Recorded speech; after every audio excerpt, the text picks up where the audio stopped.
What's up, fam? It's Pastor Mike with you. Listen, I've got a question. How much is your future worth? I mean, really, how much do you value your own particular destiny? And then that becomes a question of investing. How much is it worth investing in? You know, they say in life that you only get out of it what you put in it. So what if I were to tell you that I can help you get more money than you've ever gotten before, have more happiness than you've ever had before, and have more peace than you've ever had before? I want you to join me on my coaching platform called The Wisdom Blueprint. The Wisdom Blueprint is simply the what to, the how to, everything you need to know to have more joy, to have more peace, to have more money. Join me on The Wisdom Blueprint every month. It's a monthly subscription, no contracts necessary, cancel at any time, and get the insight, the intel you need that will take your life, your ministry, your business to the next level. I'm talking about The Wisdom Blueprint. Sign up today.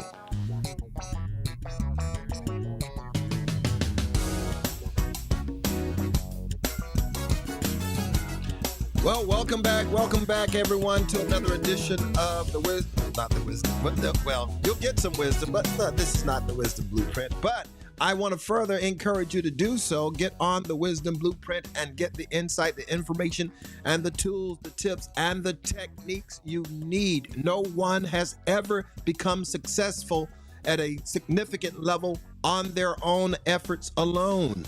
The Bible even says that wisdom is found in a multitude of counsel. So you need insight on starting your business, investing. We do it all. We talk about it all. We share. I've got professionals that are helping to coach and bring you into a place where you can become the literal master of your own destiny. No longer just floundering through life. No longer are you going to go through life just hanging out and letting things happen to you. You know, they say there's three types of people in the world: those that make things happen, those that watch what happens, and those that wonder what happened. You don't want to be that third person. So you've got to arm yourself with intel and intelligence, information, and that is going to be the key to helping you get to the level of success you want to enjoy, not just for yourself, because if you're doing anything simply for what it gets you alone, if you're only doing it for what it provides for you, you're in it for the wrong reason. You've got to be thinking generational. You've got to be thinking community. You've got to be thinking spouse. What are you leaving for your loved ones? What kind of impression are you going to leave for your children, your children's children? The Bible says that a wise man leaves an inheritance, not a funeral bill, not a plot bill, not a hospital bill, but a wise man leaves an inheritance.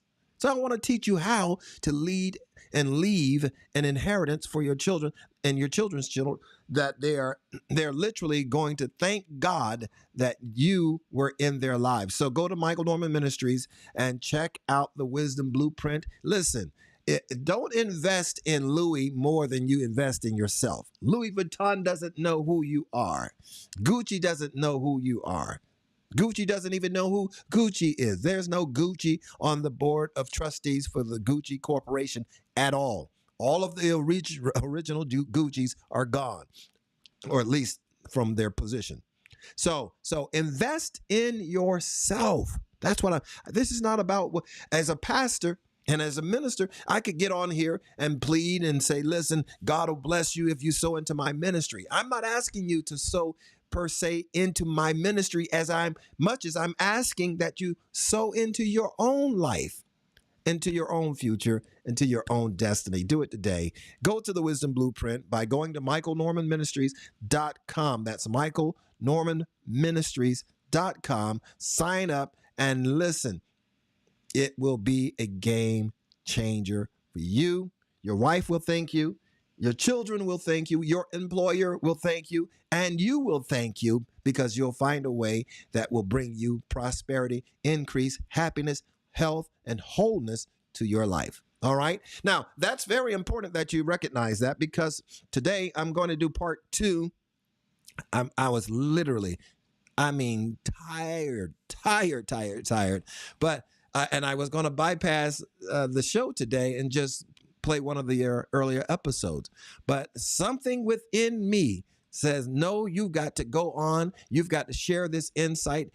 Got to share this information for the people so that they can prosper, so they can get insight. And so that's one of the reasons that I just decided, hopefully I don't look bad. I don't look tired because I want you to have major impact today. I want you to be blessed in a major way. So today I'm going to continue what I started last week from a message I have entitled X-Ray Vision.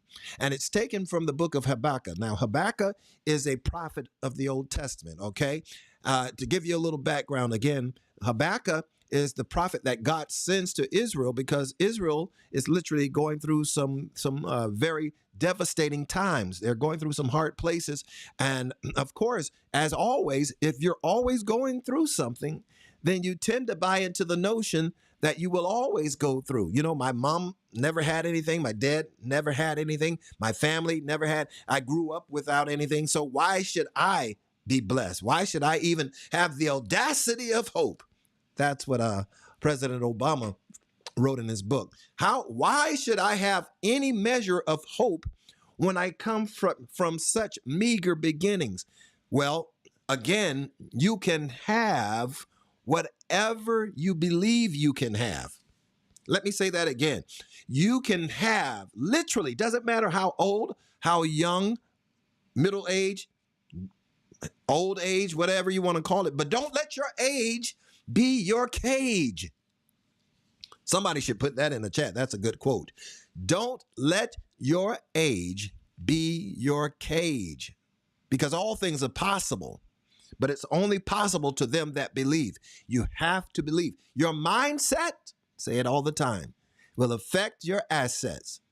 Your mindset will affect your asset. You want to have more? You've got to become more first. Don't go out and get a second, third, and fourth, fifth job. Start changing your mentality first. And then it will affect your reality second. So your mindset will affect your assets, and your mentality will impact and affect your reality. Now that's worth the cost of admission right there, even though you didn't pay to get in. Okay, so I want to continue again to kind of encourage you, because again, if you look at the book of Habakkuk, I'm going to go straight to my Bible. Let's see if I got it set up there.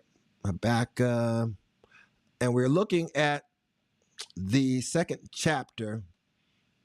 But before we do that, where's my readers? Here you are. But before we do that, I want to back up to the 1st chapter and give you some context. Why it is that Habakkuk has to go to Israel and encourage them on what to do. Because again, here it is in the, let's just start with the first chapter, first verse. The burden, number 1. That's one of the reasons right there that Habakkuk has to show up. The burden. Something that weighs them down, that makes them feel like I can't take another step. I've been going through this for so long. Wonder if there's anybody that has ever felt like you've been going through this burden that's been on this on your back, this monkey on your back, this thing that just weighs you down, and you've been carrying it for so long till you've gotten used to carrying the burden, and you've given up any hope that things will get better for you. This is for you. So Habakkuk, he's not just prophesying to Israel or ancient Israel, but he's actually prophesying to us right now. wherever you might be, whatever burden you might be suffering under. I want you to know the prophetic word, even the theological word, the biblical word is that God is giving and sending you an answer. So watch what it says here. The burden which Habakkuk the prophet did see.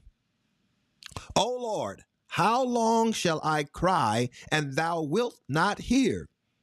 Even cry out unto thee of violence, and thou wilt not save. Now, how many of you have ever felt as though you're out on a limb and there's nobody there for you? That you're in a position like, is there anybody going to help me? Have you ever been in a position where you've done so much for others only to have the others do nothing for you? I mean, you've been there for so many other people, so many other times, and you've had that helping hand. You've had that encouraging word. You've had their back. You've been that wind beneath their wings. But when it's time for you to fly, it feels like it's a drought. There's no wind. There's nothing.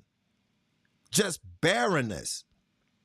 Well, again, I've got good news for you, because while others may not hear, this is a good thing. While others around you may not understand what you're going through, may not even experience what you've gone through, and may not even care about what you're going through, the good news is that God cares.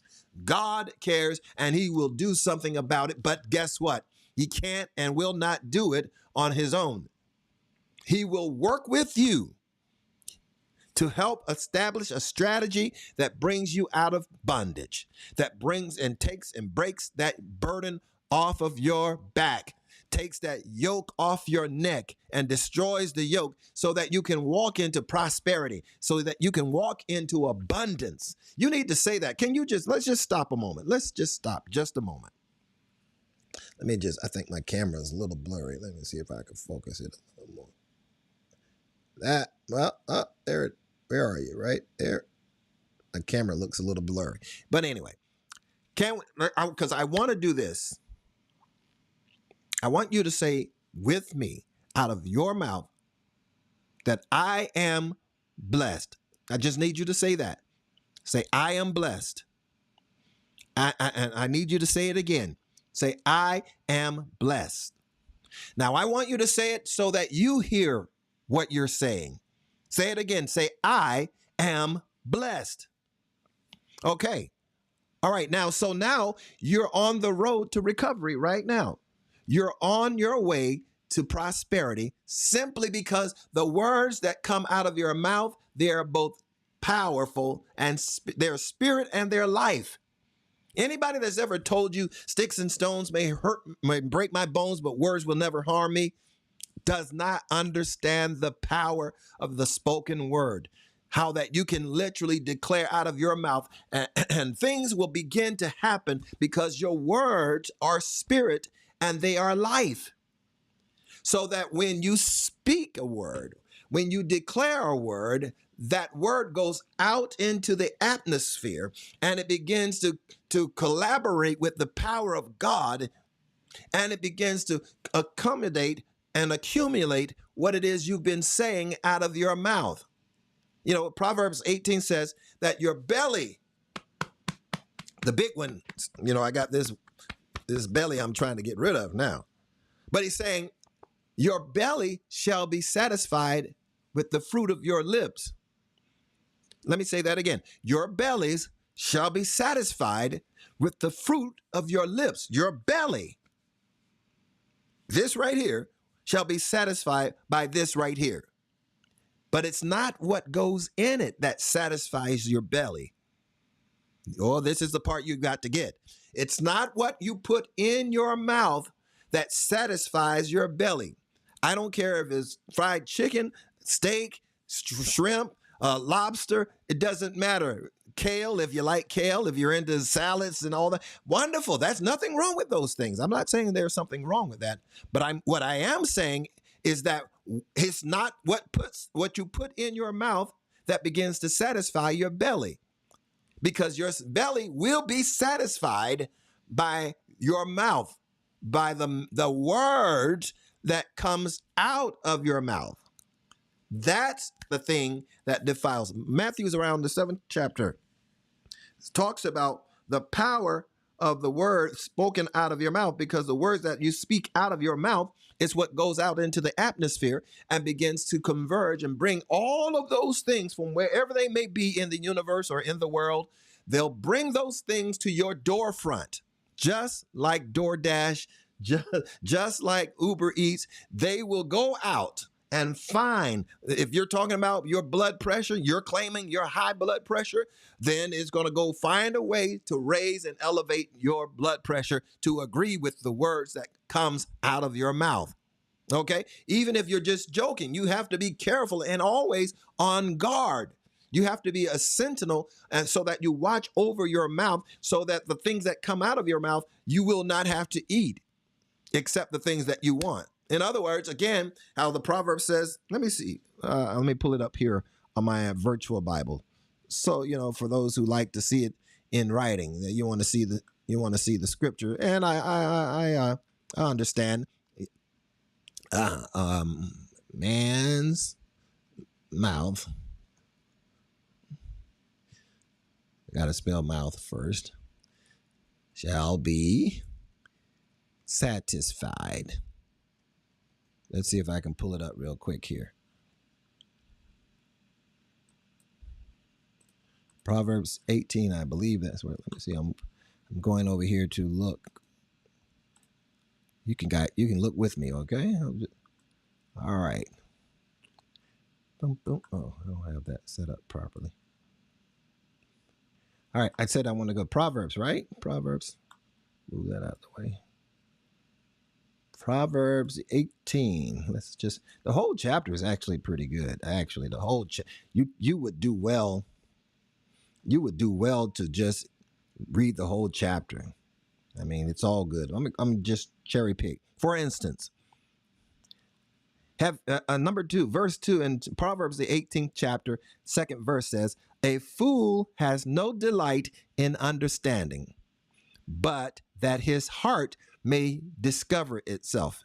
In other words, a fool has no delight in understanding things. He's only concerned about getting his point of view across, getting her point of view across. Let's see what it says in another Bible. Let's see what here. Message is always pretty much in your face type translation. Let's see what it says. Fools care nothing for thoughtful discourse. All they do is run off at the mouth. Okay. All right. That's not me talking. That's the Message Bible. It says fools are not concerned for thoughtful discourse or conversation. All they're concerned about is running off at the mouth. That is so good. Let me look at another one real quick. Go to the New English Translation. A fool takes no pleasure in understanding. Let's see, this little footnote says, this expression forms an understatement. The opposite is the point.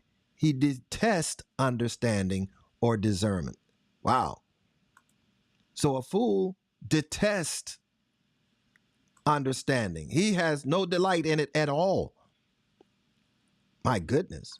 But only disclosing what is on his mind. Anybody ever told you, I'm just keeping it real? I got to tell you how I feel. And they don't listen to the wise counsel. They haven't signed up for the wisdom blueprint, because all they're concerned about is getting their point of view across. They're not concerned about anybody else. But okay, you have to be careful on that. Be careful. Now, let's see here. I got another one here. I'm just going to kind of cherry pick through here because it's just that good to me anyway. Got something in my eye.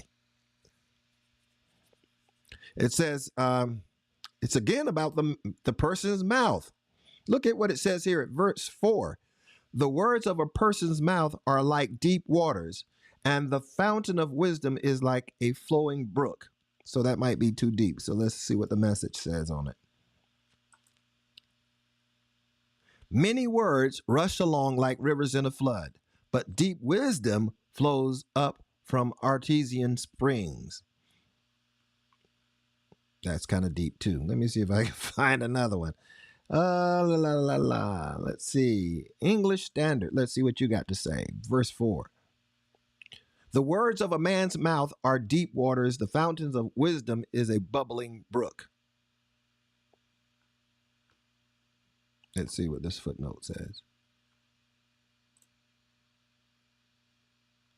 The purpose in a man's heart is like deep water, but a man of understanding will draw it out. This is good stuff right here.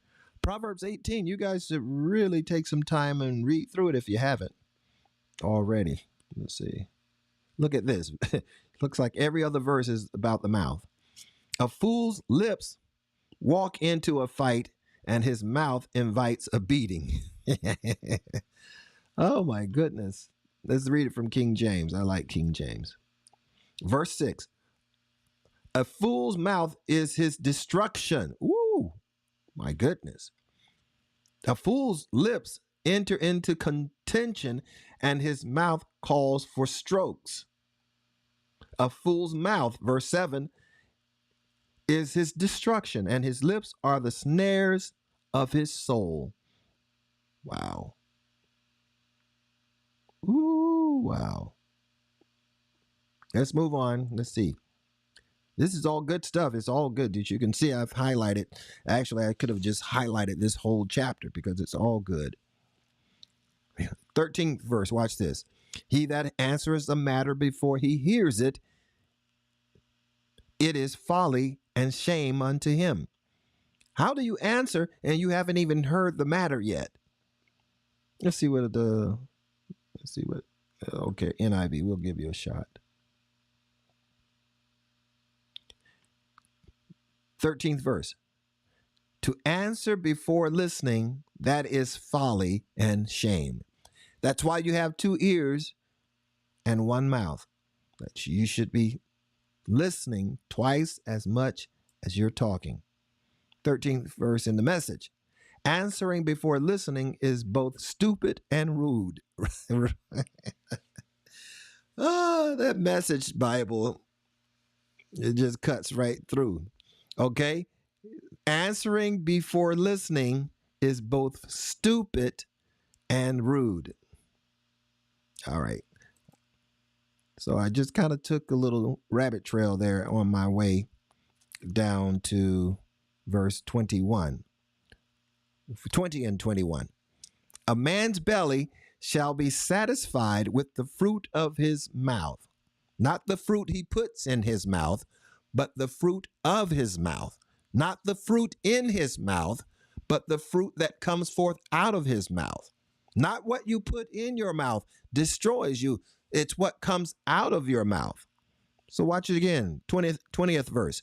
A man's belly shall be satisfied with the fruit of his mouth, and with the increase of his lips shall he be filled.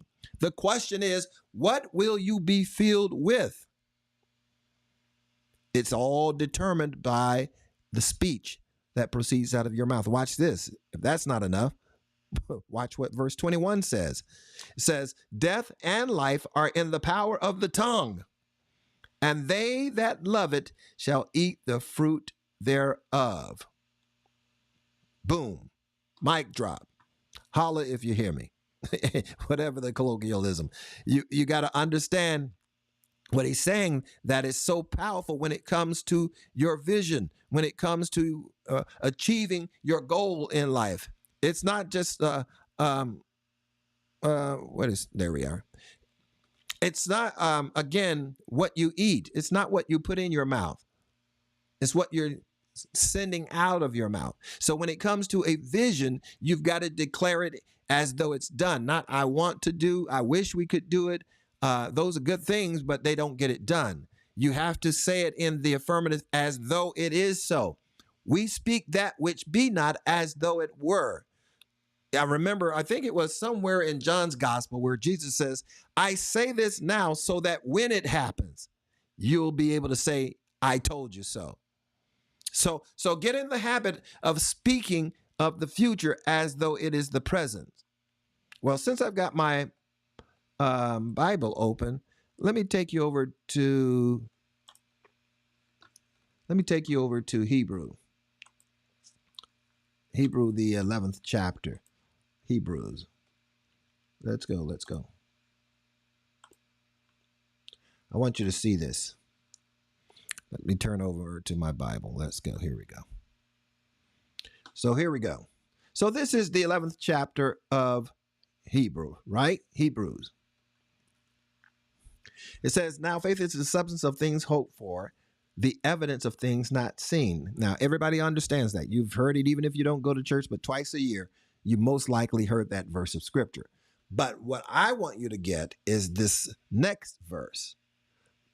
Through faith, we understand that the worlds were framed.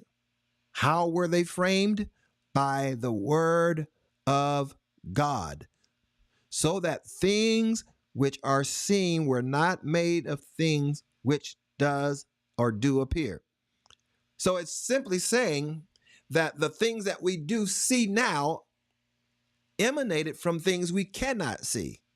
So when I say you have to speak of the future as though it's present, that means you're walking and demonstrating this type of faith that says, even though I can't see it, I'm going to speak to it as though it is so. Because again, according to verse 3, through faith we understand that the worlds were framed.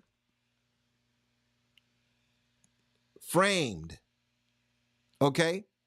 You did a little Hollywood thing there. This is, your words are the frames. What does a frame do? It encapsulates. It closes in.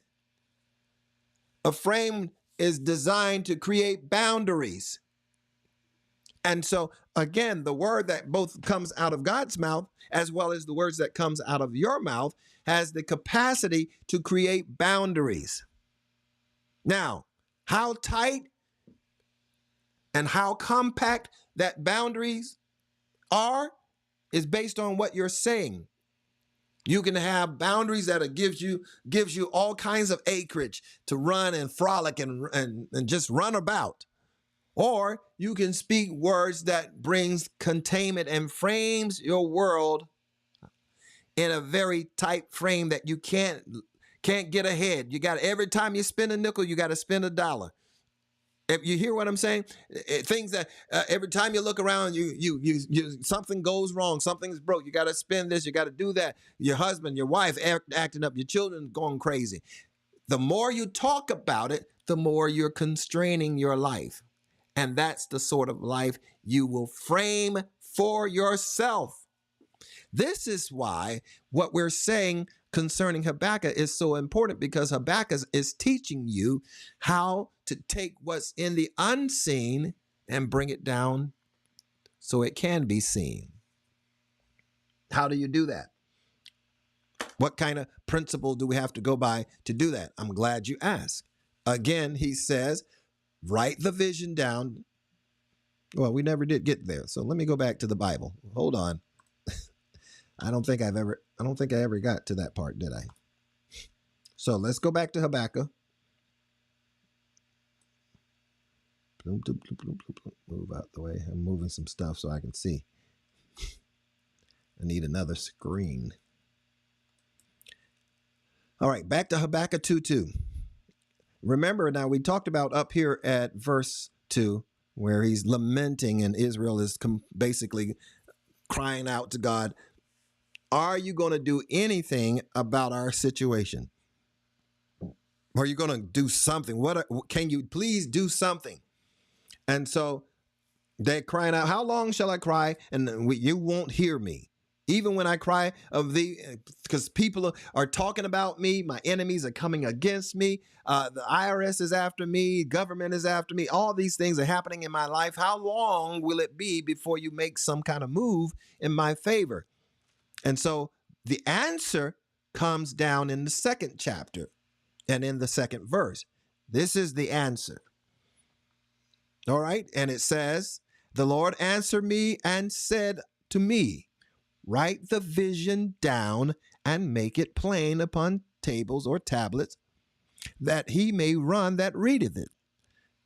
He says, write it down. This is the answer. Notice he didn't say, I will dash your enemies to the ground. I will send my fury through lightning, thunder, and hail, and winds and waves. No, he didn't say any of those things. Based on the things that they were going through, the things that challenged them, he didn't send any kind of supernatural angelic beings to help deliver them. He sent them a homework. The homework was this: to go and write it down. Write the vision down. Make it plain, and so that he that read it can run with it. See, here's what I said the last time, I believe, that, again, until you write it down or until you make it plain, until you recognize what is your vision, where it is you want to be, what it is you want to do, until you write it down, every place looks like the right place. Every person looks like the right person. Everything looks like the right thing. And that might be cool, but guess what? The opposite is just as true. Everything looks like the wrong thing. Every person looks like the wrong person. And every place looks like the wrong place. Why is that so? It's because you're not clear on where it is you want to go. And when you're clear on where it is you want to go and what it is you want to do, that by itself determines who can go along with you. That determines who's invited to go along with you, because if they're not going in the same direction, you got to be willing to let them go. Now, if that's your spouse, I'm not saying get a divorce. I'm simply saying then you're going to have to determine or agree to disagree on the direction. As long as it doesn't damage the marriage, you're going to have to find a way to accomplish it. Okay? Because, again, God's answer to their problem was not supernatural intervention. God's answer was homework. Go home, write the vision down, make it plain, so he that read it can run with it. It's right there in the book. You don't believe me? Watch this. There it is again. Write the vision down, make it plain on table or tablet. You can write it down on the tablet so that they that read it, those that need to assist you, those that need to accommodate you, they'll understand where it is you want, because by and large, a lot of people don't know what they want. They know what they don't like, but they don't know what they want. They might be unhappy in a set of circumstances right now, but they don't know what they really want out of life. You'd be amazed how many people are willing to complain about life, but they don't know what kind of life they want to have. And even if they knew what kind of life they want to have, it's difficult for them to articulate it, because, some are think that it's more humble to be broke. It's more humble to be lacking. It's more humble for you to give everything you have away to somebody else. And one day, when in the sweet by and by, you're going to get a ROI on your investment in somebody else's dream. And then consequently, you live this life in poverty, impoverished. So he's saying the answer to the burden that's on your shoulders is to write it down, make it plain. Then he says again, let me finish this up because I got to go. So he says again in the second verse, and the Lord answered me and said, write the vision down, make it plain upon tablet, so that he that read it may run with it. For the vision is yet for an appointed time. You got to understand and respect that every vision, Ecclesiastes says, to everything there's a season, for every purpose there's a time. Every purpose has a time. Every purpose is not every season. So you got to make the distinction that every purpose has an appointed time. Oh, I see. Hey, I see Team Arnold is on board. Yeah, and Dorothy. Hey, Dorothy, I haven't seen you in a while. Bless you, my dear. Thanks for tuning in. But again, I wasn't going to go on today. I was so tired. I was like, I'll just run a rewind or run. Ugh, I can't even talk. See how tired I am. But nevertheless, I'm so excited to see you. But again, I'm going to close out with this. if you know what you want, then you'll inevitably know how to get there. But if you're not clear on what it is you want, then you're not going to be clear on the destination or how to get there. Okay? Third verse says, for the vision is yet for an appointed time, but at the end it shall speak and not lie. Though it tarry, wait on it, because it will surely come. It will not tarry. Man, how many people have just given up one day too soon, 1 year too soon, 1 week, another week, you would have walked right into the breakthrough. Another month, you would have plowed through that resistance, but gave up just 1 day too soon. So my encouragement to you today is always be plowing forward. Always keep a focus on what it is you're going for, what it is you want to do. Write it down, make it plain. You know, somebody said, I want to go into business. That's not plain. What kind of business? Well, I want to go into cosmetology. Okay. And what's going to be your expertise within the context of cosmetology? I'm going to do weaves, or I'm going to do braids, or whatever it is. But be specific. Don't be so general. That whole, any way you bless me, Lord, I'll be satisfied. That's gone. That's done. That's passé. God never liked that anyway.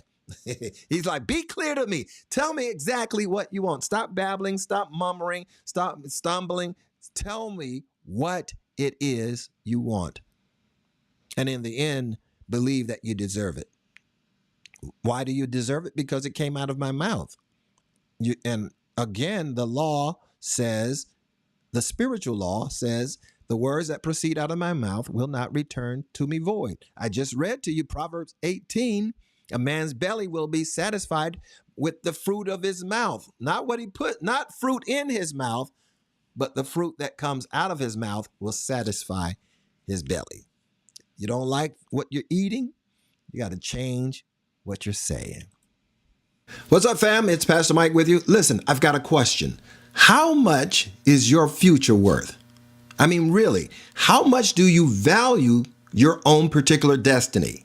And then that becomes a question of investing. How much is it worth investing in? You know, they say in life that you only get out of it what you put in it. So what if I were to tell you that I can help you get more money than you've ever gotten before, have more happiness than you've ever had before, and have more peace than you've ever had before? I want you to join me on my coaching platform called The Wisdom Blueprint. The Wisdom Blueprint is simply the what to, the how to, everything you need to know to have more joy, to have more peace, to have more money.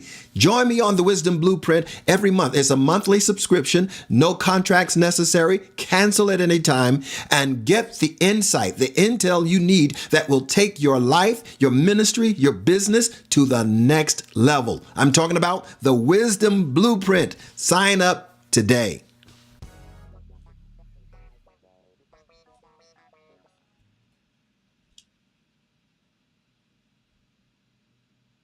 Okay, something went in my head.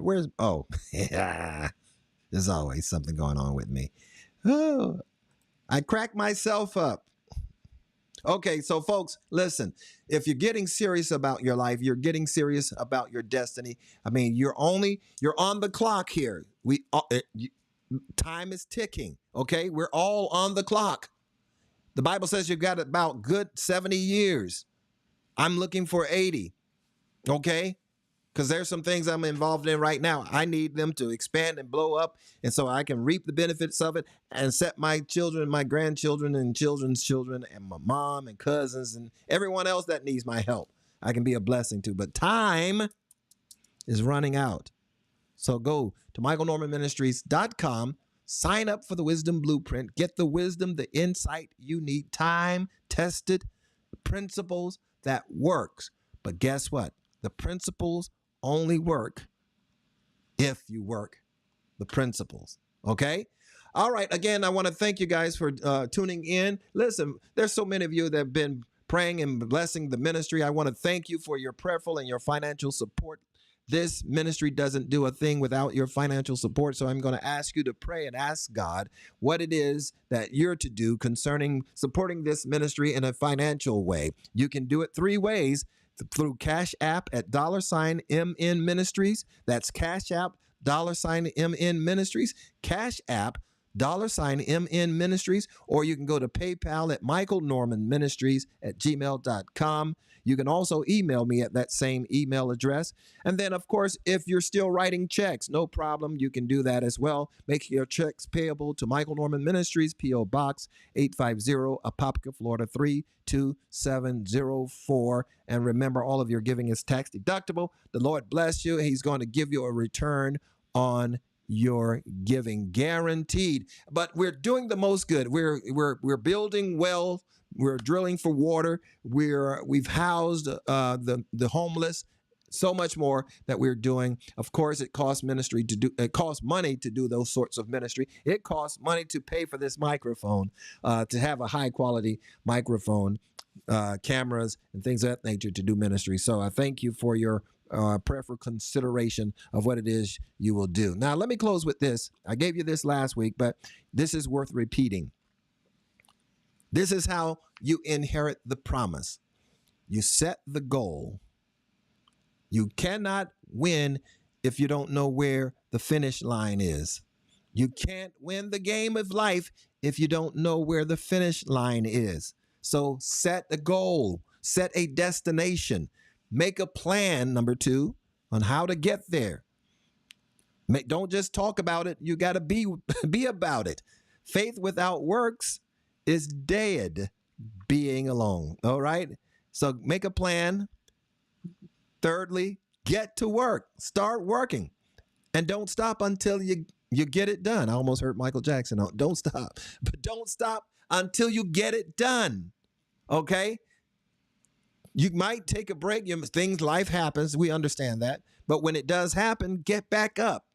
Don't just lay there. Don't just stay there. Get back up and start again, okay? Set the goal, make the plan, and then work the plan, and then stick to it. And then you will reach your goal. Guaranteed. You will reach your goal. No matter. And the cool thing about it is, it's not the getting to the goal that's actually the cool part. The cool part is the things that you learn and you accumulate along the way. You're getting more experience. You're getting more fortitude, internal fortitude. You're learning how to fight through discouragement. You're learning how to fight through bad habits of procrastinating. But if you continue to pursue and persist, you will fight through and you will make it through. And those things will begin to fall off your life. Okay? I promise you. I guarantee you it will. But again, the principles work. But you got to work the principle. All right. Well, that's my cue. I got to get out of here. Thank you again for tuning in. I only ask that you become an electronic evangelist and begin to share with at least 5 of your friends in your social media circle. Okay. If you're on Facebook, Instagram, or YouTube, share with at least 5. Can you do that for me? Become an electronic evangelist and do that for me, or a digital deacon. How about that? And share. I'm so glad that you've joined me again. Tell your friends and look to join me again on Wednesday for Wednesday's Word. It's going to be powerful. There's so many great things that are getting ready to happen. I've got some awesome news. I didn't even share, but I'll tell you Wednesday, okay? So plan to join me on Wednesday for Wednesday's Word at 7:30 p.m. Eastern Standard Time, right here, right where you're watching. Join me. Tell a friend to join you then, okay? Until then, the Lord bless you. We'll see you next time.